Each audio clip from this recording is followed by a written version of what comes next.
ஆரம்பித்த முதல்ல இருந்துலாம் ஸ்கூல்லலாம் நிறைய பிரச்சனைகள் இருந்துகிட்டே இருந்துச்சு. நிறைய போராட்டங்கள், நிறைய என்னால் வந்து அது எப்படி அதுலேருந்து வெளியே வர தெரியவே இல்லை. ஏன் இவ்வளோ கஷ்டமாக இருக்குது.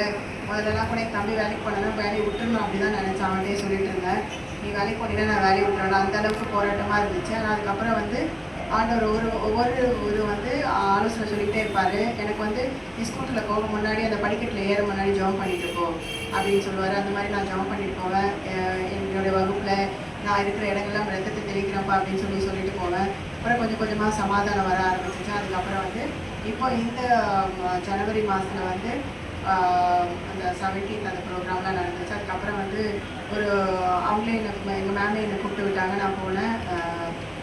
அவங்க வந்து அந்த சர்க்குலர் நோட்டில் எழுதிக்கிட்டு இருந்தாங்க. எழுதும்போது அவங்க எழுதிட்டு அந்த பாதியிலலாம் இன்னொருத்தரெலாம் எழுதுவாங்க. அவங்க ஃபுல்லாக அவங்களே தான் எழுதுவாங்க. ஆனால் பாதி எழுதி முடிக்குமே வந்து ஒரு விஷயம் சொன்னாங்க, இதுக்கு நீங்கள் எழுதுங்க அப்படின்னு சொன்னாங்க.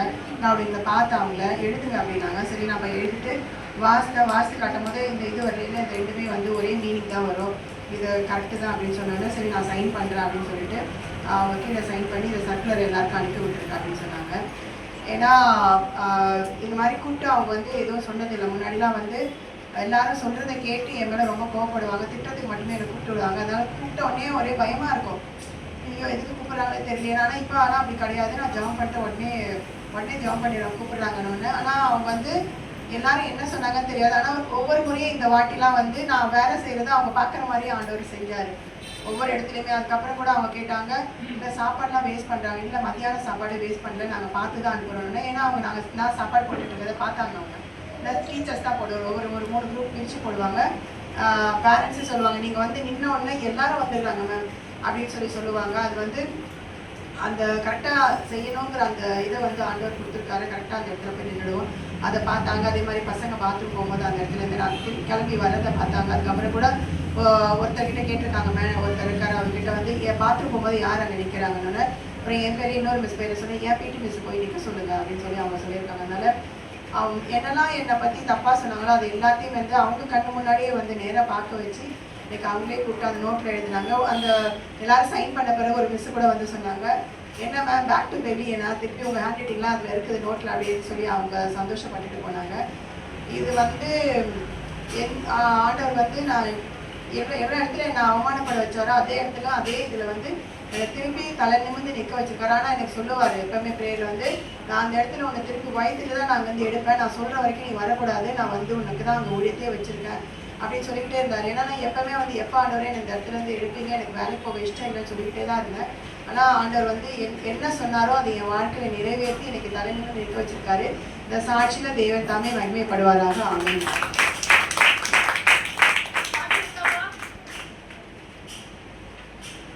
நம்ம எல்லாரும் கரங்களை உயர்த்தி கர்த்தர் நம்ம இதுவரைக்கும் தாங்கி நடத்தி வந்த பாதைகளை நினைத்து அவருக்கு நன்றி செலுத்துவோம். எல்லாரும் சத்தத்தை உயர்த்தி வாய்களை திறந்து இதுவரைக்கும் இஸ்ரவேலை காக்கிறவர் உறங்காதலை தூங்குவதுமில்லை என்ற வார்த்தைபடிக்கு நம்மை பாதுகாத்தாரே, உயர்த்தினாரே, உடைக்கப்பட்ட நேரத்துல உருவாக்கினாரே. அப்பா நமக்கு நன்றி செலுத்துகிறோம்.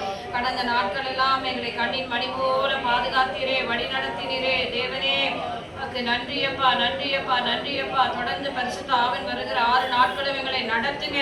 உடைக்கப்பட்ட நேரத்துல உருவாக்கினீர், பலவீன நேரத்துல எங்களுக்கு பலன் தந்தீர் ராஜா. வந்திருக்க ஒவ்வொரு பிள்ளைகளும் கட்ட நீங்க ஆசீர்வதிங்க ராஜா. தொடர்ந்து உங்க நாமத்தை மகிமைப்படுத்துங்க ஆண்டவரே. பெரிய காரியங்களை செய்யுங்க. நசரேயனாகிய இயேசு கிறிஸ்துவின் உயிர்த்தெழுந்த நாமத்திலே ஜெபிக்கிறோம் ஜீவனுள்ள நல்ல பிதாவே, ஆமென். அல்லேலூயா. வருகின்ற ஏப்ரல் மாதம் 7ஆம் தேதி நமக்கு ஆண்டு விழா இருக்கிறது. அதனால் அதுக்காக ஜெபம் பண்ணுங்க. 13 ஆண்டுகள் தொடங்குற கர்த்தருடைய பெரிதான கிருபையினாலே அந்த நாட்களிலே ஃப்ளையிங் காஸ்பல் மினிஸ்ட்ரி சேர்ந்த பிரதர் ஜெகன் அவர்கள் சுவிசேஷகர் அவங்க வராங்க பிரேயருக்காக. நீங்கள் ஜெபித்துக் கொள்ளுங்கள். கர்த்தர் அந்த நாட்டில் எல்லா தேவைகளை சந்திக்கப்படும்படியாக, தொடர்ந்து தேவநாமம் மகிமைப்படும்படியாக கர்த்தர் நம்மை கொண்டு பெரிய காரியங்களை செய்யும்படி. அல்லேலூயா. இந்த வருஷத்துல நீங்க எல்லாம் என்ன பண்ணணும்? அப்படியே உட்காந்தே இருக்கணும். பிரதர் கிட்ட சொன்னேன், அவர்கிட்ட இது வரைக்கும் எவாஞ்சலிஸ்ட்லாம் யாருமே நம்ம சபையில செய்தி கொடுக்கறது இல்லை. ஐயா தம்பி, நீங்க வந்து என்னுடைய ஜனங்கள் எல்லாரும் மனவாட்டிகளாய் உண்மையாவே மாறி கத்திருக்கின்றே அவர்கள் காத்திருக்கிறவர்களாய் மாறணும் அப்படின்னு சொல்லி நாங்கள் பாரத்தோட ஜெபம் பண்ணிட்டு இருக்கிறோம். அதனால நீங்களும் அந்த நாட்டில் கர்த்தருடைய வார்த்தை மகிமையை நம்ம மத்தியில் வெளிப்படும்படியாய் அந்த வார்த்தை வந்த உடனே நம்ம என்ன பண்ணோம்? தீவிரமாய் போய் அவருக்காக எழுப்பி கிரியை செய்கிறவர்களாய் மாறணும். அல்லேலூயா.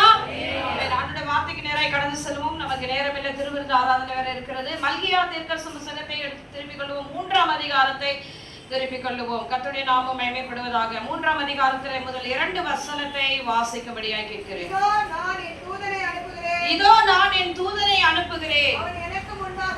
அவன் எனக்கு முன்பாக போய் வழியை ஆயத்தம் பண்ணுவான். நீங்கள் தேடுகிற ஆண்டவரோ தம்முடைய ஆலயத்திற்கு தீவிரமாய் வருவார். இதோ வருகிறார் என்று சேனைகளின் கர்த்தர் சொல்லுகிறார். அவர் வரும் நாளை சகிப்பவன் யார்? அவர் வெளிப்படையில் நிலைநிற்பவன் யார்? வண்ணாருடைய சௌகாரத்தை போல இருப்பார். கண்களை மூடி நாம் ஜெபிக்கலாம். நம்முடைய மூப்பரையா ஜெபிப்பார்கள். Thank you Holy Spirit. நன்றி செலுத்துகிறோம் கர்த்தாவே. ஓ thank you Holy Spirit. Thank you Holy Spirit. ஆமென் ஆண்டவரே. பேசுங்க பேசுங்க, எங்களோடு இடைபடுங்க. ஆமென் ஆண்டவரே. ஹalleluya. Thank you Father. ஆமென். ஆமென். ஹalleluya. ஹalleluya. கர்த்தருடைய நாமம் மகிமைப்படுவதாக. மல்கியா தீர்க்கதரிசனம் 3ஆம் அதிகாரத்தை அதை எடுத்து வாசிச்சாலே எல்லாருக்கும் வரும். சும்மா காணிக்கை பத்தி தசமபாகத்தை பத்தி பேசுவாங்க அப்படின்னு சொல்லி மல்கியா 3ஆம் அதிகாரத்துல நான் படிச்சாதாங்க எனக்கு தெரியும். அதனால அது தெரியாதுன்னு சொல்லி நீங்க பாக்குறத பார்த்தா அப்படிதான் தெரியுது. மல்கியா 3ஆம் அதிகாரத்தை வீட்டுல போய் மறுபடியும் நீங்கள் எடுத்து வாசித்து பாருங்க. ஹalleluya. கர்த்தருடைய நாமம் மகிமைப்படுவதாக. இதோ நான் என் தூதனை அனுப்புகிறேன். அவன் எனக்கு முன்பாக போய் வழியை ஆயத்தம் பண்ணுவான். ஆயத்தம் ஆயிடுச்சா? இந்த வார்த்தை நிறைவேறுச்சா இல்லையா? நிறைவேறுச்சு. எப்ப நிறைவேறுச்சு? யோவான் ஸ்நானகன் ஆண்டவராக இயேசு கிறிஸ்து முன்பாக வந்து என்ன பண்ணாரு? ஆமா, மனம் திரும்புதலுக்கு என்ற அந்த ஞானஸ்நானத்தை கொடுக்கும்படியாய் நம்ம பார்க்கிறோம். ஹalleluya. மத்தேயு இந்த சுவிசேஷம் 3ஆம் அதிகாரத்துல இருக்கு. நீங்க அப்புறமா போய் நீங்க வாசி பாருங்க. கர்த்தருடைய நாமம் மகிமைப்படுவதாக. சரி, ஆனால் அடுத்த பகுதியை நம்ம பார்க்கிறோம். அப்பொழுது நீங்கள் தேடுகிற ஆண்டவரும் நீங்கள் விரும்புகிற உடன்படிக்கையின் தூதரமானவர் தம்முடைய ஆலயத்துக்கு எப்படி வருவாராம்? தீவிரமாய் வருவார். அதுதான் முக்கியமாக நம்ம பார்க்கிறோம். அவர் எப்படி வருவாராம்? தீவிரமாய் வருவார் என்று வேதம் சொல்லப்படுகிறது. நீங்கள் விரும்புகிற உடன்படிக்கையின் தூதரமானவர் தம்முடைய ஆலயத்திற்கு அவர் தீவிரமாய் வருவார். இதோ வருகிறார் என்று சேனைகளின் கர்த்தர் சொல்லுகிறார். இந்த வசனங்களை எல்லாம் பார்க்கும் பொழுது அதிகமாய் நம்ம பிரசங்கம் பண்ற யோவான் ஸ்நானகன் ஆமா வந்தாரு, இயேசு கிறிஸ்துவை பற்றி வெளிப்படுத்துறதுக்காக வந்தாரு. அப்புறமா யோவான் ஸ்நானகன் தலை வெட்டப்பட்டு மரித்து போனார் அப்படின்னு சொல்லி நம்ம வேதத்துல பார்க்கிறோம். ஆனாலும் அவரும் சந்தேகப்பட்டார் இல்லையா? அவருடைய 2 சீஷர்களை இயேசுவிடத்தில் அனுப்பி வருகிறவர் நீங்கள் தானா, இல்லது நாங்கள் வேறொருவரை காத்திருக்க வேண்டுமா அப்படின்னு சொல்லி. அப்ப ஆண்டவர் சொல்றார், என் நாமத்து நிமித்தம் இடரல் அடையாது இருக்கிறவன் எவன் அவன் பாக்கியவான் அப்படின்னு சொன்னார். அவன் என்ன பண்ணான்? நம்பல. அவன் தான் ஆண்டவரை குறிச்சு சொன்னா எல்லாமே செய்யணும். ஆனாலும் என்ன பண்ணா? வருகிறவர் நீங்க தானா அப்படின்னு. அப்பதான் ஆண்டவர் சொன்னார், குருடர் பார்வை அடைகிறார்கள். இப்படி நிறைய அடையாளங்களை அங்கே சொல்லி ஆண்டவர் என்ன பண்றப்போ, என் நாமத்தின் நிமித்தம் இடரல் அடையாது இருக்கிறவன் எவனோ அவன் பாக்கியவான் என்று சொல்லி ஆண்டவராக இயேசு கிறிஸ்து சொல்றதை பார்க்கலாம். ஆனால் இங்கே தம்முடைய ஆலயத்துக்கு அவர் தீவிரமாய் வருவாரு. இதோ வருகிறார் என்று சேனைகளின் கர்த்தர் சொல்லுகிறார். ஆனாலும் அவர் வரும் நாளை சகிப்பவன் யார்? இதுதான் பார்க்கணும். அவருடைய பகிரங்கமான ஒரு வருகை, அவருடைய நாளை சகிப்பவன். அப்ப இயேசு கிறிஸ்து பிறந்த பொழுது பூமியில ஒரே சந்தோஷமா இருந்து மனுக்குலத்தை பாவத்திலிருந்து மீட்கும்படியாய், ஜனங்களை மீட்கும்படியாய் அந்த இயேசு கிறிஸ்து என்ன பண்ணார்? வந்தார். யோவான் 1ஆம் அதிகாரத்துல நாம் பார்க்கிறோம், அந்த வார்த்தை மாம்சமாகி கிருபையும் சத்தியம் நிறைந்தவராய் இந்த பூமிக்கு வந்தார் என்று சொல்லி பார்க்கிறோம். அது ஒரு சந்தோஷமான நாட்கள். இயேசு கிறிஸ்து இந்த பூமிக்கு வந்தது, ஒரு குழந்தை பிறந்தது இல்லையா? இருளில் இருக்கிற ஜனங்கள் வெளிச்சத்தை காணும்படிக்காய் அவர் வந்தார். பிறகு அவர் என்ன பண்ணாரு? 3½ ஆண்டு காலம் பிதாவின் சித்தத்தை நிறைவேறும்படிக்கு அவர் ஊழியம் செய்து சிலுவையிலே ஒப்பு கொடுக்கப்பட்டார். அவர் சொன்னபடியே 3ஆம் நாள் அவர் உயிரோடு எழுந்து அவர் போனார். அப்போஸ்தலர் நடவடிக்கைகள் 1ஆம் அதிகாரத்தில் சொல்லப்பட்ட பிரகாரமாய் அவர்கள் அந்த 2 தூதர்ல சொல்றாங்க, சீஷர்களுடைய கண்களுக்கு நேராய் இயேசு வானத்துக்கு எடுத்துக்கொள்ளப்படும் பொழுது, கலிலேயர் ஆகிய மனுஷரே, நீங்கள் ஏன் வானத்தை அண்ணாந்து பார்க்கிறீர்கள்? எப்படி போனார்? அவர் மறுபடியும் வருவார். அல்லேலூயா. மறுபடியும் திரும்ப வருவார். இந்த வார்த்தையை பிரசங்கிக்கிறதுக்கு இன்னைக்கு ஜனங்கள் இல்லை. வரப்போகிறார் என்ற வார்த்தையை சொல்லுகிறதுக்கு ஊழியர்கள் இல்லை. இங்க நம்ம வாசிக்கிறோம், அவர் தீவிரமாய் வருவாராம். மல்கியா தீர்க்கதரிசனத்துல தீவிரமாய் வருவார். ஆனால் அந்த நாட்கள் எப்படி இருக்கும்? 2ஆம் வசனத்தில் அவ்வளவு அழகா ஆண்டவர் சொல்லியிருக்கார் ஆவியானவர். ஆனாலும் அவர் வரும் நாளை சகிப்பவன் யார்? சகிக்க முடியாதபடியான ஒரு நாட்கள்.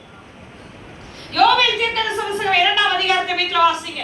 அந்த அதிகாரத்தில் அந்த வருகைக்குரிய காலங்களில் என்ன நடக்கும், கர்த்தருடைய நாள் சமீபமாய் இருக்கிறது, அவர் சீக்கிரமாய் வரப்போகிறார் அப்படின்னு சொல்லி அந்த வார்த்தையை சொல்லி அடுத்தடுத்த வசனங்களை பார்க்கும் பொழுது வேகமாய் ஓடும், தீயாய் பரவும், பயங்கரமான ஒரு இரைச்சல் சத்தம் வரும். அப்போ அவர் என்ன பண்ண வருகிறார்? இவரு நியாயாதிபதியாய் அவர் வருகிறார். எத்தனை பேர் ஆமென் சொல்றீங்க? அல்லேலூயா. கொடுத்தவைகளுக்கு எல்லாம் கணக்கு கேட்க வருகிறாரே. ஆமென் சொல்லுங்களேன்.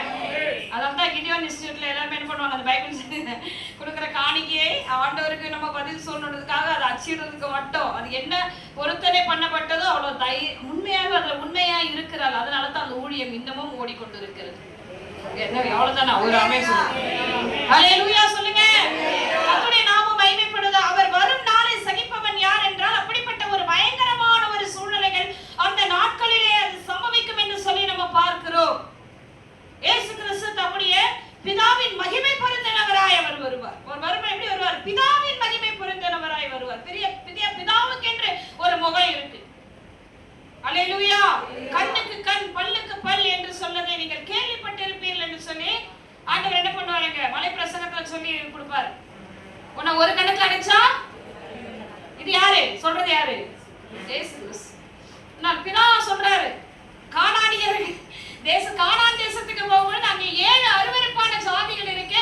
அந்த ஜாதிகளை அழித்து என்ன பண்ண, நீங்க போய் அந்த இடத்துல இருங்க அப்படின்னு சொல்லி யோசுவாவுக்கு அந்த வார்த்தை வெளிப்படுகிறது. ஜனங்களுக்கு இடங்களை பங்கிட்டு கொடுக்கும் பொழுது அங்கே கானான் தேசத்துக்குள்ள ஒரு 7 அருவருக்கத்தக்க ஜாதிகள் இருக்கிறார்கள். அவங்களை என்ன பண்ணணும் நீங்க? ஆனா நம்ம ஆளுங்க என்ன பண்ணாங்க, ரொம்ப அதான் சொல்றேன், மிஞ்சின நீதிமான் சொல்லுவாங்க பாருங்க. ஆண்டவர் சிலத்தை வெளிப்படுத்தும் போது அவங்க சொல்லுவாங்க, அப்படிலாம் ஒண்ணும் இல்ல ஆண்டவரே, சத்துருக்களை நீங்க தானே நேசிக்க சொன்னீங்க, நானே நேசிக்கிறேன், நானே எல்லாமே பண்றேன்ட்டு.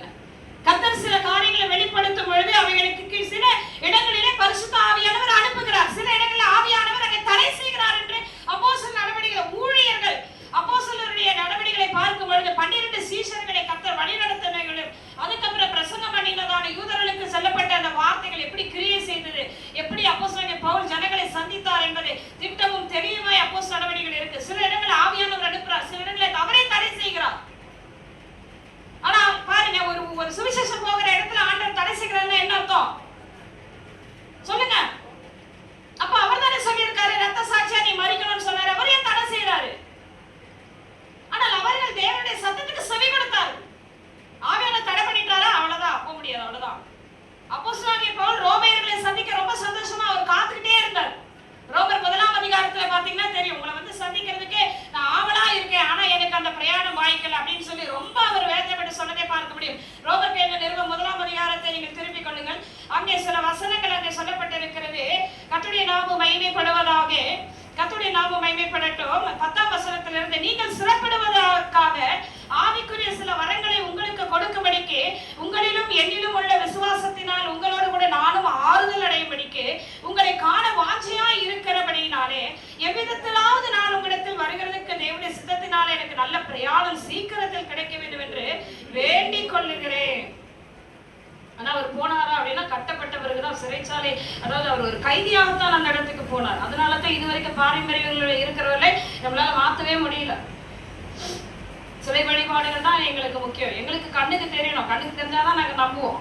தோமாவை போல விராமிலே விரலை போட்டு டெஸ்ட் பண்ணலன்னா நாங்க என்ன பண்ண மாட்டோம், நம்ப மாட்டோம்.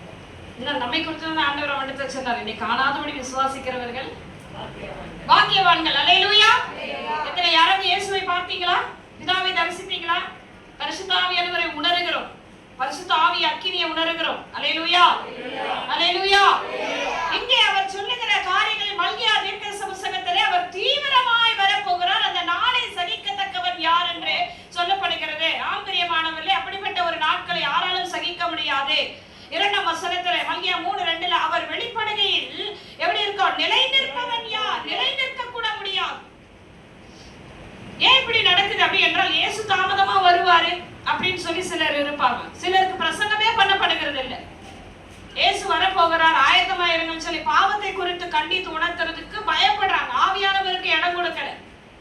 இன்னைக்கு நிறைய பெற்றோர்கள் பிள்ளைகள் என்ன பண்றாங்க, இன்னும் கொஞ்ச நாள் கழிச்சு பிள்ளையை நம்ம என்ன பண்ணலாம், ஆண்டவருக்குள்ள ஜெபிக்க வச்சுக்கலாம், அது கொஞ்ச நாள் ஃப்ரீயா இருக்கட்டும், கொஞ்ச நாள் உலகத்தோடு ஒன்றி இருக்கட்டும் சொல்லி பிள்ளைகளுக்கு தருணங்களை கொடுக்கிறார்கள். அப்ப அந்த தருணங்களை கொடுக்கும் பொழுது, அவர் வரும் பொழுது அந்த நாட்களில் அவர்களை சகிக்கத்தக்கவன் யார்? ஐயோ வந்துட்டாரே, இந்த தேவன் எனக்கு வார்த்தை அனுப்பியும் நான் அதை கீழ்ப்படியாதபடிக்கு விட்டுட்டேன் சொல்லி அந்த நாட்கள் அவர்கள் தத்தளிக்கிறதான ஒரு நாட்கள் வரும். ஆவியானவர் வெளிப்பட்டே இருப்பார். எழுந்து உட்கார்ந்து ஜெபம் பண்ணுங்க, ஜெபிங்க ஜெபிங்க. எத்தனையோ பிள்ளைகள் இன்றைக்கு அதுதான் சொல்றாரு கர்த்தருடைய நாம இப்ப புலம்பலின் அதிகாரம் 2ஆம் அதிகாரத்தில் உன் தெரு முனையிலே நின்று பெருமூச்சு விட்டு அழுதுகிற, சாப்பாட்டுக்காக இறைச்சல் வேதனைப்படுகிற பிள்ளைகளுக்காக நீ என்ன பண்ண, பெருமூச்சு விட்டு அழுது ஜெபம் பண்ணு ஆண்டவர். சில வேளைகள் ஆவியானவர் வெளிப்படுவார். நம்ம என்ன பண்ணுவோம், சோர்வா இருந்து பலவீனமா இருக்கு, நாளையிலிருந்து காலையில கரெக்டா ஜெபம் பண்ணிடுவேன், நாளையிலிருந்து வேதம் வாசிச்சிருவேன், அப்படி நாளை என்று சொல்லி நம்ம தள்ளும் பொழுது கர்த்தருடைய வருகை மிக சமீபமாய் இருக்கிற அந்த நாட்களில் அவர் வரும் பொழுது உங்களுக்கு எனக்கு என்ன பங்கு இருக்குன்னு கேட்பாரு. நான் சொன்ன வார்த்தைக்கு நீ கீழ்ப்படியல, என் சத்தத்துக்கு செவி கொடுக்கல, பிதாவின் சித்தத்தை செய்கிறவனே பரலோகத்திலே பிரவேசிப்பானே அல்லாமல் என்னை நோக்கி கர்த்தாவே கர்த்தாவே என்று சொல்லுகிறவன். இப்ப அநேகர் ஆண்டவருடைய சமூகத்துல சொல்றாங்க, நான் தீர்க்கதரிசனம் உரைச்சேன், நான் சுவிசேஷம் சொன்னேன், பிசாசுகளை துரத்தினேன், இப்படி நாமத்துல அநேக அற்புத அடையாளங்களை செய்யறது. அதனால ஆண்டவர் சொல்லுகிற, நீ எல்லாம் செய்துக்கலாம், ஆனா உன் ஆத்மாவை நீ பாதுகாத்தியா? அக்கிரம செய்யக்காரரை என்னை விட்டு அகன்றுவோங்கள். மத்தேயு சுவிசேஷம் 25 சொல்றாரு, உங்களை யார் என்றே அறியேன், இல்ல எங்களுக்கு கதவை திறக்க வேண்டும் என்று சொல்லி அவர்கள் ஆண்டவருடைய சமூகத்துல சொல்லும் பொழுது அவங்க ஆண்டவர் என்ன வார்த்தை என்ன வெளிப்படுகிறது வாசிங்க. மத்தேயு சுவிசேஷம் 25ஆம் அதிகாரத்திலே 11ஆம் வசனத்தை வாசிங்க, சீக்கிரமாய் வாசிங்க, நேரம் இல்ல. பின்பு மற்ற கன்னிகைகளை வைத்து ஆண்டவரே ஆண்டவரே எங்களுக்கு திறக்க வேண்டும் என்றார்கள். அதற்கு அவர் உங்களை அறியேன் என்று மெய்யாகவே உங்களுக்கு சொல்லுகிறேன். உங்களை அறியேன், நீ யாருன்னு தெரியல அப்படின்னு சொல்றாரு. உன்னை அறியேன், உன்னை வந்து சந்தித்த நாட்களையும் நான் உன்னை இதுவரைக்கும் ஜீவனோடு பாதுகாத்த நாட்களையும் நீ நினைக்கல. அதனாலதான் நீ அந்த நாட்களிலே நான் வரும் பொழுது என்னால சகிக்க முடியல. உனக்கு ஜீவனை கொடுத்தேன், சுகத்தை கொடுத்தேன், பலத்தை கொடுத்தேன், உன உயிரோடு நடமாட வச்சிட்டு இருக்கிறேன், உனக்கு அபிஷேகத்தை கொடுத்தேன். நிறைய பேர் அபிஷேகத்தை வச்சிருந்தா ரொம்ப அதான் அவங்களுக்கு பாட்டு பாடும்போது தான் பயங்கரமா அபிஷேகத்தை நிரப்புவாங்க. அவங்களுக்கு எல்லாம் இருக்கு, ஆண்டவர் பட்டயம் வரும்.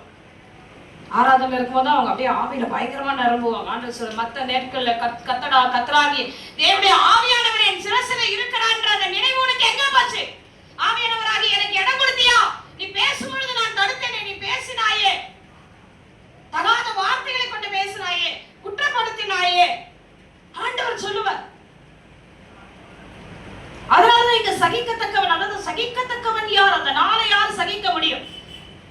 பரிசுத்தமா இருந்து அவருக்காக ஆயத்தமா இருக்கிற பிள்ளைகள் உடம்பு நோவாம அவரிடத்துல போயிடுவாங்க. ஆயத்தமா இருந்தவர்கள் அவரோடு கூட கல்யாண வீட்டுக்கு உடம்பு நோவாம போயிடுவாங்க.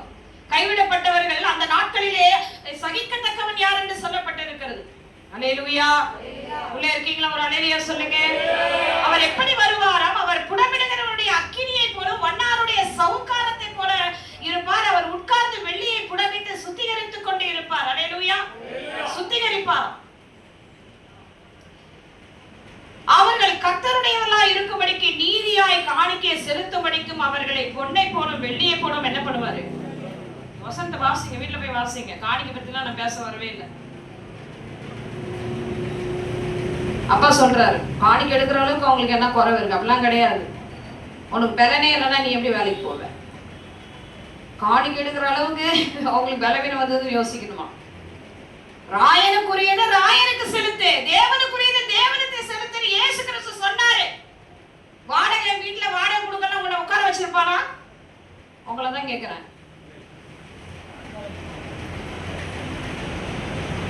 லோன்காரன் விட்டுருவானா? சொல்லுங்க. வசனத்தை கவனிங்க. 3ஆம் வசனத்துல நீதியாய் காணிக்கையை செலுத்தும்படிக்கு அவர்களை பொன்னை போலவும் வெள்ளியை போலவும் அவர் புடமிடுவார்.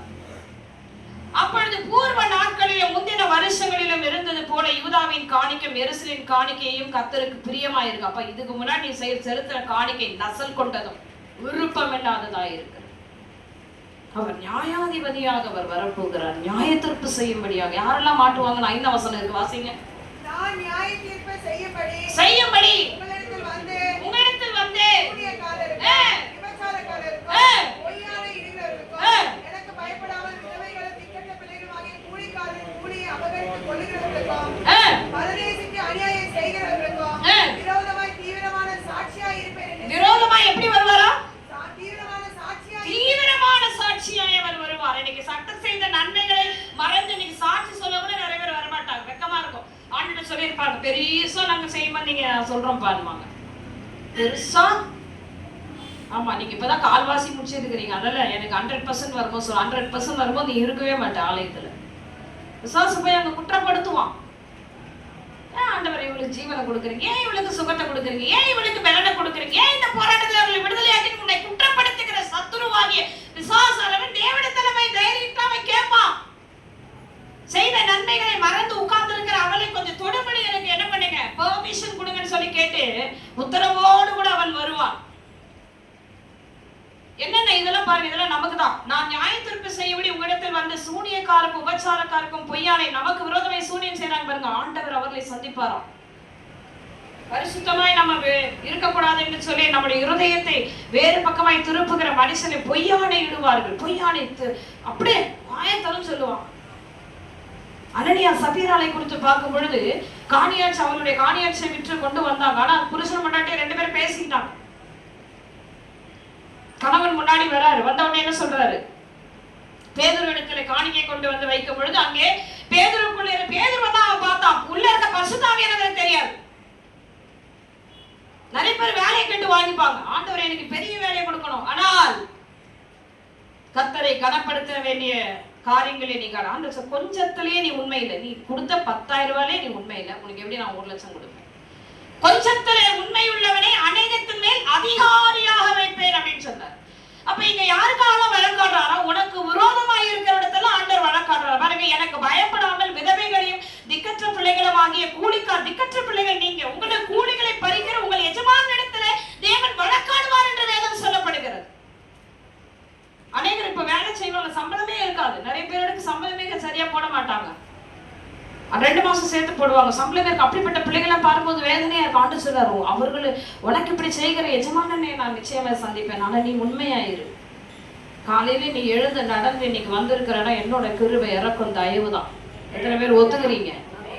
நிறைய பேர் சொல்லுவாங்க, நான் நல்லா ஹார்லிக்ஸ் சாப்பிட்றேன், பூசி. அதுவும் கிடையாது. இந்த கடைசி நாட்களிலே நீ பலனோடு நடமாடுகிறாய் என்றால் உண்மையிலே மேற்கொள்ளுகிற மனுஷன் பாக்கியவான். அவ்வளவுதான். கர்த்தருடைய பலன் இல்லை என்றால் நம்மளால ஒன்றும் செய்ய முடியாது. ஏன்னா இன்னைக்கு தீவிரமாய் கர்த்தருடைய வருகை நாட்களிலே ஆயத்தமாகி கொண்டிருக்கிற பிள்ளைகளை பலவீனப்படுத்தி தேவ சமூகத்தை விட்டு தூரப்படுத்தபடி சத்துரு போராடி கொண்டிருக்கிறோம். சத்தியத்துக்குள்ளே நீ நிலைத்து இருக்க கூடாது, கர்த்தருடைய வருகைக்கு நீ ஆயத்தமாய் இருக்க கூடாது என்று உன்னோடு போராடி கொண்டிருக்கிற சத்துருவை குறித்து நீ தெரிஞ்சுக்கணும். கட்சிக்கிற சிங்கத்தை போல இவனை விழுங்கலாமோ என்று வகை தேடிட்டு இருக்க. எந்த விதத்துல உன்னை அட்டாக் பண்ணலாம், காணிக்கையில தசமத்துல இல்ல வாயின் வார்த்தைகளெல்லாம் பொய் சொல்ல வைக்கலாமா, இப்படிப்பட்ட இடங்களே தேவனை விட்டு நீ விலகிறதுக்கு ஏதுவான எல்லாவற்றிலும் அவன் வகை தேடிக்கொண்டே இருப்பான். கர்த்தருடைய பிள்ளையாகி நீ உண்மையாயிரு, கொஞ்சத்துல உண்மையாயிரு. அல்லேலூயா. ஆண்டவருக்கு ஊழியம் செய்யணும், ஊழியம் கரெக்டா செய்யுங்க. ஆண்டவருக்கு ஆண்டவர் கொடுத்த வேலை. ஏன்னா உங்களுக்கு இப்ப நீங்க இருக்கிறது உங்களோட ஜீவன் இல்லை, கர்த்தர் உங்களுக்கு ஜீவனை கொடுத்திருக்கிறார். அவ்வளவுதான். நம்மளாம் என்னைக்கும் மறிச்சு நம்மளோட பேரெல்லாம் அழிஞ்சு போயிருக்கோம். மந்திர கட்டிலே இருந்தவர்கள், மரணத்தின் கட்டுகளில் இருந்தவர்கள், மருத்துவர்களால் விடுவிக்கப்படாதபடி இருந்தவர்கள். ஒத்துக்கிறீங்களா இல்லையா? எத்தனை மருத்துவமனை போனாலும் சரி, அவர் விடுவிக்கவில்லை என்றால் கண்ணை கொடுத்திருக்காரு. எத்தனை பேர் சாட்சி கொடுத்திருக்கிறீங்க? கிடையாது, சாட்சியே கிடையாது. ஆனா சொல்லுவாங்க, எல்லாருக்கிட்டையும் சொன்னேன், என்ன சொன்னேன், அந்த மருத்துவமனைக்கு போனேன், அவன் கண்ணை நல்லா ஆபரேஷன் இல்ல, அந்த போக வைக்கிறவரே அவர் தான், உன்னை அந்த சூழ்நிலைகளை நடத்துகிறவரே அவர் தான். அப்படிதாங்க நடத்துறாரு. அப்படிதான் அவர் வேதாகமத்துல தேவ மனுஷரை அவர் நடத்தினார். இன்றைக்கு தம்முடைய ஜனத்தோர் அவர் அப்படி நடமாடும்படியாய், பேசும்படியாய், அவர் உங்களுக்கு ஆலோசனை கொடுக்கும்படியாய், அவர் சத்தத்தை நீங்கள் கவனமாய் செவி கொடுக்கும்படி, உங்களுடைய வருகைக்கு நீங்கள் ஆயத்தமா இருக்கணும், உங்களோடு இடைப்பட்டு கொண்டே இருக்கிறார். அப்ப இங்க வசனம் சொல்லுது, அநியாயம் செய்கிறவர்களுக்கு விரோதமான தீவிரமான சாட்சியாய் வருவார். எந்த சாட்சி? தீவிரமான சாட்சியாய் நான் வருவேன் என்று ஆண்டவர் சொல்லுகிறார். அல்லேலூயா, அல்லேலூயா. கர்த்தருடைய நாமம் மகிமைப்படும். நீங்கள் உங்கள் பிதாக்களின் நாட்கள் தொடங்கி என் கட்டளைகளை கை கொள்ளாமல், அதான் 7ஆம் வசனத்தில் சொல்றார், கை கொள்ளாமல் அவைகளை விட்டு விலகி போனீர்கள், என்னிடத்துக்கு திரும்புங்கள், அப்பொழுது நான் உங்களிடத்தில் திரும்புவேன். அவ்வளவுதான். அல்லேலூயா. சின்ன விஷயம் தான். நீ கரெக்டா இருந்தா நான் கரெக்டா இருப்பேன். இல்ல நீ 10 வருஷத்துக்கு நீ திருந்தி வர வரைக்கும் நான் வெயிட் பண்ணுவேன். ஆனா நீ வெட்கமும் சக்கந்தவுமா இந்த ஊரிலே சுத்தி கொண்டு இருப்பாய். புறஜாதிகளும் உன்னை பார்த்து இயேசு கிறிஸ்து உன் வாழ்க்கையில இருக்கிறாரான்னு கேட்பாரு. 42ஆம் சங்கீதத்தின்படிக்கு என் சத்துரு என்னை, உன் தேவன் எங்கே என்று என் சத்துரு என்னை சொல்லுகிறது, என் எலும்புகளை எப்படி இருக்குது, உருவ குத்துகிறது போல இருக்குன்று தாவீது 42ஆம் சங்கீதத்துல சொன்ன வசனம் தான் நிறைவேறும். கர்த்தருடைய வார்த்தைக்கு உண்மையாய் செவி கொடுத்து. அல்லேலூயா. பக்கத்துல கை பிடிச்சுக்கங்க. ஆண்டவர் உங்களை என்னங்க கேட்கிறாரு? அப்படி கேட்கணும். நிறைய பேர் செஞ்சுட்டே இருக்கீங்க. என்னதான் உங்ககிட்ட கேட்கிறாரு? கொஞ்சத்துல உண்மையா இருங்க. எப்படி சொல்லி கொஞ்சத்துல உண்மையா இருங்க. அவருடைய பார்வை உண்மையில் இருக்கிறது என்பதை அறிந்து கொள். ஜனங்களுக்குலாம் எப்படின்னா, லோன்ல இருந்து ஆண்டவர் விடுவிச்சார்னா அவர் என்னை காண்கிற தேவன், கடன்ல இருந்து விடுவிச்சார்னா அவர் என்னை காண்கிற தேவன். இதுக்கு மட்டும்தான் உன்னை காண்கிற தேவனா? நீ பேசுகிற கிரியைகளை, நீ பேசுகிறையும் நீ செய்கைகளையும் எல்லாவற்றையும் அவர் காண்கிற தேவன். சும்மா ஆகார சொல்லிட்டு போயிட்டோம், அதனால அவர் என்னை காண்கிற தேவன். காண்கிற தேவன் காண்கிற தேவன் தான் இருக்கிறவராகவே இருக்கிறார். முகம் மாறவே இல்லை. எத்தனை பேர் ஆமென் ஒத்துக்கிறீங்க? நாங்கள் இயேசு கிறிஸ்துனுடைய நாட்கள் இருக்கிறோம். அவர் மன்னிக்க தயபெருத்து இருக்கிறார்னு சொல்லியிருப்பீங்களா? நம்ம எல்லாம் சத்தியத்தை அறியாதவர்கள். பிதாவின் ஆவியானவர் இன்றைக்கு நம்மை வழி நடத்தி கொண்டிருக்கிறார். சகல சத்தியத்திற்குள்ளே உங்களை நடத்துவார் என்று யோவானிலே இயேசு கிறிஸ்து பரிசுத்த ஆவியை குறித்து சொல்றார். சகல சத்தியத்துக்குள்ளே உங்களை நடத்துவார். நான் சொன்னதெல்லாம் உங்களுக்கு நினைப்பூட்டுவாரு. இனி நான் உங்க கூட இருக்க மாட்டேன். இந்த உலகத்தில் முடிய பறிக்கும் சகல நாட்களிலும் நான் உன்னோட கூட இருப்பேன் என்று சொன்னவர் மரித்து உயிர் தெழுந்த ஆவியானவர். அல்லேலூயா சொல்லுங்க. இனி ஆவியானவர் உங்களை நடத்துவார் என்று சொல்லி சொன்னார். கர்த்தருடைய நாமம் மகிமைப்படுது. ஆண்டவர் சொல்லுகிறார், நீ என்னிடத்தில் திரும்பு, அப்பொழுது நான் உன்னிடத்தில் திரும்ப. 8ஆம் வசனம், மனுஷன் தேவனை சொல்லுங்க, மனுஷன் தேவனை வஞ்சிக்கலாமா? நீங்களோ என்னை வஞ்சிக்கிறீர்கள். எதிலே உம்மை வஞ்சித்தோம் என்கிறீர்கள்? தசமபாகத்திலும் காணிக்கைகளும் தானே. நீங்கள் சபிக்கப்பட்டவர்கள். ஜனத்தாராகிய நீங்கள் எல்லாரும் என்னை வஞ்சித்தான்னு சொல்லி என்னையே வஞ்சிக்கிறீங்க. உனக்கு கொடுத்தவர் நான் தான்ப்பா. சம்பளம் வாங்கும்போது உன் கையில தான் வாங்குற, பக்கத்து வீட்டு கையில் உன் கை தான் வாங்குது. உன்னை போஷித்து வழி நடத்துகிறது. நேரம் கொடுக்கறதே இல்லை. 24 மணி நேரம், 8 மணி நேரம் ஆபீஸ்க்கு கொடுப்பாங்க. இப்பெல்லாம் எக்ஸ்ட்ரா டியூட்டி ஆயிடுச்சு. 16 மணி நேரம் எங்க ஆபீஸ்லயே இருக்கிறாங்க. வீட்டுல இருக்க பிள்ளைகளுக்கு மிச்ச நேரம். ஆண்டவருக்கு நேரம் கொடுக்கறதே இல்லை. எல்லாரும் முழங்கால் படியிடுங்க. ஆண்டவர் மனவிசனப்படுகிறார். கடைசி நாட்களில் அவர் தீவிரமான சாட்சியாய் நமக்கு விரோதமாய் வருவாரானால் நாம் சகிக்கத்தக்க யார்? அவர் தீவிரமான சாட்சியாய் வருவாராம். செய்தி முடியல, அடுத்த வாரம் இருக்கு தொடர்ச்சி. சபிக்கப்பட்டது ஆண்டவர் சொல்லுகிறார், என்னை வஞ்சிக்காதிருங்கள், வஞ்சிக்காதிருங்கள். மல்கியா 1ஆம் அதிகாரத்துல சொல்லுகிறார், குமாரன் தன் பிதாவையும் ஊழியக்காரன் தன் எஜமானனையும் கனம் பண்ணுகிறானே. நான் பிதாவானால் என் கனம் எங்கே? நான் எஜமானனானால் எனக்கு பயப்படுகிற பயம் எங்கன்னு கேட்கிறார். எனக்கு பயப்படுகிற பயம் உங்ககிட்ட எங்க இருக்கு? என் சேனைகளின் கர்த்தர் தம்முடைய நாமத்தை அசட்டை பண்ணுகிறாங்க. ஆசாரியர்களிடத்துல கேட்கிறார். உடனே ஆசாரியர் என்ன ஊழியக்காரங்க தான் கேட்கிறான். நினைக்காதீங்க. பிதா குமாரன் பரிசுத்தாவின் நாமத்துல ஞானஸ்நானம் பண்ணப்பட்ட நீங்கள் எல்லாருமே ஆசாரியர்களாய் இருக்கிறீர்கள், லேவியர்களாய் இருக்கிறீர்கள். எல்லாரும் கரங்களை உயர்த்தி, எல்லாரும் கரங்களை உயர்த்தி, எங்களை நேசிக்கிற எங்க நல்ல தகப்பனே, சத்தமாய் சத்தமாய் எல்லாரும் ஜெபிக்கிறோம், எல்லாரும் ஜெபிக்கிறோம். எங்களை உங்களுடைய வார்த்தையிலே வழி நடத்துங்க, வழி நடத்துங்க ராஜா. உங்க வார்த்தைகளை உருவாக்கட்டும். ஒரு வருகைக்கு ஆயத்தமாய் இருக்கணும். நீ தீவிரமாய் வரப்போகிறேன், சீக்கிரமாய் வரப்போகிறேன். ஆமாண்டவரே, அந்த நாளை சகிக்கத்தக்கவன் யார் என்று சொல்லப்பட்டிருக்கிறது. அப்பா, நாங்கள் ஆயத்தமாய் இருக்கிறோம். மத்தேயு சுவிசேஷம் 25ஆம் அதிகாரத்தில் சொல்லப்பட்ட பிரகாரமாக ஆயத்தமாய் இருந்தவர்கள் அவரோடு கூட கல்யாண வீட்டுக்குள்ளே சந்தோஷமாய் பிரவேசித்தார்கள். இந்த பூமியில் எத்தனையோ பாடுகள், கண்ணீரும் வேதனையும் நிந்தையின் பாதையில் இருக்கிற நாங்கள் ஆண்டவரே உம்மை விட்டு நாங்க தூரம் போயிடக்கூடாதுப்பா. ஒரு நாள் உங்க சமூகத்தை விட்டு போயிடக்கூடாது. எங்களை கைவிட்டுறாதீங்கப்பா. என் குடும்பத்தின் மேலே நீர் ஆண்டவருடைய கரை இருக்கட்டும். எங்களை வார்த்தையிலே வழி நடத்துங்க. பரிசுத்தமாய் ஜீவிக்கவும், வாயின் வார்த்தைகளே பத்திரமாய் இருக்கவும், ஆண்டவரே பரிசுத்தமாய் இருக்கவும், உலகத்தோடு கரைபெறாதவளே எங்களை பாதுகாத்துக் கொள்ள கர்த்தர் உதவி செய்வீராக ஆண்டவரே. ஆமென். நம்ம எல்லாரும் ஆண்டவர் நம்மோடு இடைப்பட்டபடி நான் கரங்களை தட்டி கர்த்தரை ஸ்தோத்திரம் பண்ணுவோம். உற்சாகமாய் கரங்களை தட்டி ஓ நன்றி அப்பா. அவர் தீவிரமான சாட்சியாய் வருவாராம். உனக்காக வழக்காடுகிற தேவன், நம்மை விசாரிக்கிற தேவன். நன்றி அப்பா. தொடர்ந்து எங்களை வழி நடத்துங்க, பெரிய காரியங்களை செய்யுங்க. நசனாக இயேசுவின் நாமத்திலே ஜெபிக்கிறோம் ஜீவனுள்ள நல்ல பிதாவே. ஆமென், ஆமென். Praise the lord. கர்த்தர் நாமம் மகிமைப்படட்டும். எழுந்து நின்று காணிக்கைக்காக நம்ம ஜெபிப்போம். நம்ம மத்தியில் இருக்கிற முத்து பிரதர் வந்து காணிக்கைக்காக ஜெபிப்பாரு.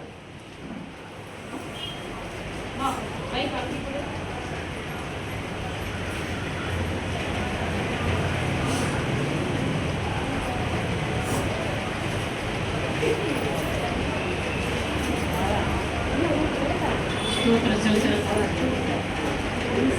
செலுத்துகிற தகப்பனே, நன்றி செலுத்துகிற தகப்பனே, அப்பா அந்த ஓய்வு நாளுக்காக அப்பா நான் நன்றி செலுத்துகிறேன் தகப்பனே. அப்பா அந்த ஓய்வு நாளிலும் அப்பா எங்களை தயவாய் கூட்டிக் கொண்டு அப்பா உடைய வார்த்தைகளை கொடுத்து அப்பா எச்சரிப்பின் வார்த்தைகளை கொடுத்து அப்பா எந்தெந்த காரியத்தில் அப்பா நாங்கள் திருந்த வேண்டுமோ இந்த காரியங்கள் எல்லாம் நீங்கள் கொடுத்துருக்கீங்க தகப்பனே. அப்பா ஒன்றையும் அப்பா விட்டு விடாத பிடிக்க தகப்பனே. அப்பா அதை நாங்கள் ஒவ்வொன்றப்பா கடைபிடித்து அப்பா உடைய வரியில் அப்பா எடுத்துக்கொள்ளுக்கு ஆவியானவர்கள் உதவி செய்யுங்கப்பா. ஹல்லேலூயா. நன்றி செலுத்துகிற தகப்பனே. அப்பா அந்த நேரத்திலும் அப்பா நீங்க கொடுத்த அப்பா எங்களுக்காக அப்பா நீங்க பரத்திலிருந்து கொடுத்துருக்கீங்கப்பா. நீங்க கொடுத்ததிலிருந்து அப்பா நாங்கள் கொடுக்குறோம் தகப்பனே. அப்பா எங்களை நீங்க ஆசீர்வதிக்காக நாங்கள் நன்றி செலுத்துகிறோம் தகப்பனே. நாங்களுடைய கரங்கள் ஒப்புக் கொடுக்குறப்பா.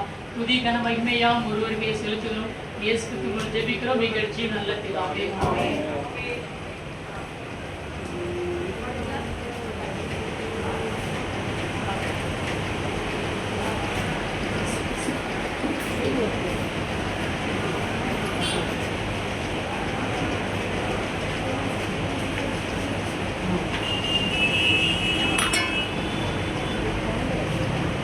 அவர்கிட்ட விட்டு வாங்க.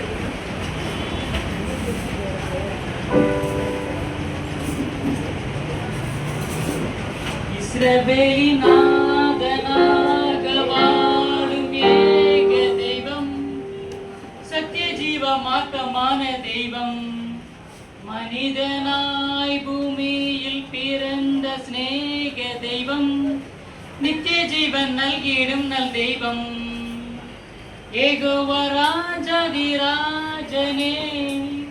உமது ராஜ்யம் வருகவே, அன்பரின் திருசித்தம் பூமியில் என்றென்றும் நிறைவேற வேண்டுமே.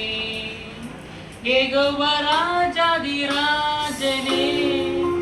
உமது ராஜ்யம் வருகவே, அன்பரின் திருசித்தம் பூமியில் என்றென்றும் நிறைவேற வேண்டுமே. செங்கடலை பிளந்து பாதை கொடுத்து வெளியில் மக்களுக்கு மன்னால் பொழிந்து எரிவெயில் மேக தூணானி இருளில் சிநேக தீபமாய் சீனாய் மாமலை சிகரமதில் நீதி பிரமாணங்கள் பகிர்ந்தீரே. ஏகோவாதே ராஜாதிராஜனே உமது ராஜ்யம் வருகவே, அன்பரின் திருசித்தம் பூமியில் என்றென்றும் நிறைவேற வேண்டுமே. இஸ்ரவேலை கானானுக்குள் வழி நடத்த கஷ்டப்பட்ட ஜனத்தினை தோளில் சுமக்க அந்நாளில் அவரோடு சென்ற தேவன் இன்றும் இம்மானுவேலராய் என்னோடென்றென்று வாழ்பவரே, உம்மிடம் சேரவே வாஞ்சிக்கிறேன். ஏகோவா ராஜாதிராஜனே உமது ராஜ்யம் வருகவே, அன்பரின் திருசித்தம் பூமியில் என்றென்றும் நிறைவேற வேண்டுமே. உம்முடைய செல்ல பிள்ளை இயேசுவையே என்னுடைய பாவத்திற்காய் பலி கொடுத்து இவ்வளவாய் உலகத்தில் அன்பு கொண்டு இவ்வுலகத்தின் மீட்பராய் கொடும் சிலுவையில் படும் பாதகன் போல் மரித்துயிர் எழுந்தோரை ஸ்தோத்தரிப்போம். ஏகோவா ராஜாதிராஜனே உமது ராஜ்யம் வருகவே, அன்பரின் திருசித்தம் பூமியில் என்றென்றும் நிறைவேற வேண்டுமே. அல்லேலூயா.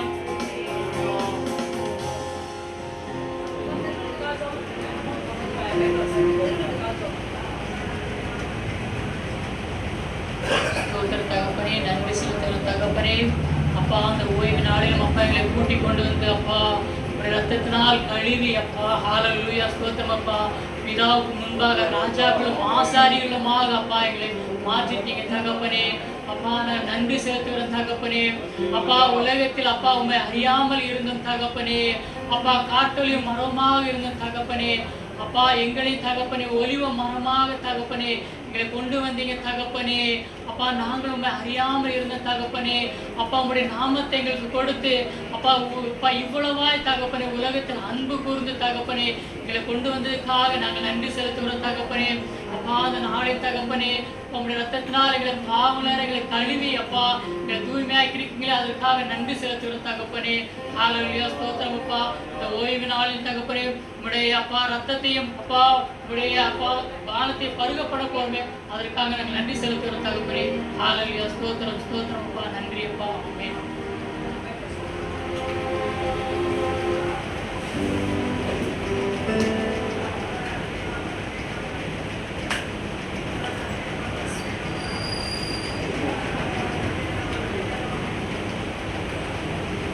திருவிருந்து ஆயத்தத்துக்காக வாசிக்கப்பட வேண்டிய வசனம் லூக்கா 22ஆம் அதிகாரம் 14 முதல் 20 வசனங்கள் முடிய.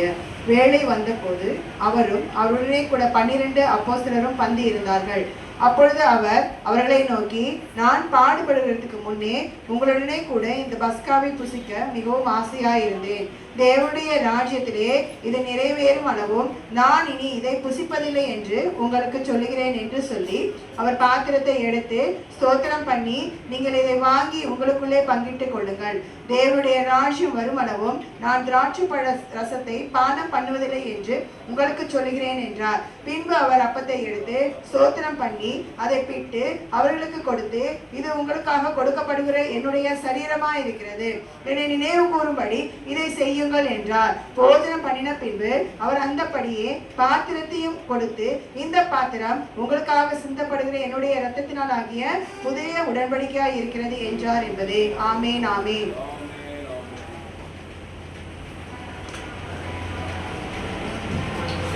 நமக்கு முன்பதாக வைக்கப்பட்டிருக்கிறதான இந்த அப்பத்தையும் திராட்சை ரசத்தையும் தேவன் தம்முடைய சரீரமாக ரத்தமாய் மாற்றும்படி கரங்களை தட்டி கர்த்தரை ஸ்தோத்திரம் பண்ணுவோம். நம்மை தேவன் தகுதிப்படுத்தும்படியாய் கரங்களை தட்டி கர்த்தரை ஸ்தோத்திரம் பண்ணுவோம். இதுவரைக்கும் தாங்கி நடத்தினவர் அந்த காலத்தில் இருளில் இருந்து நம்மை ஆச்சரியமான ஒளியிடத்துக்கு வரவழைத்தவருடைய புண்ணியங்களை அறிவிக்கும்படியாக நம்மை தெரிந்து கொண்ட தேவனுக்காக கரங்களை தட்டி கர்த்தரை ஸ்தோத்திரம் பண்ணுவோம். ஆமென் ஆமென் ஆமென்.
உங்களுக்காய்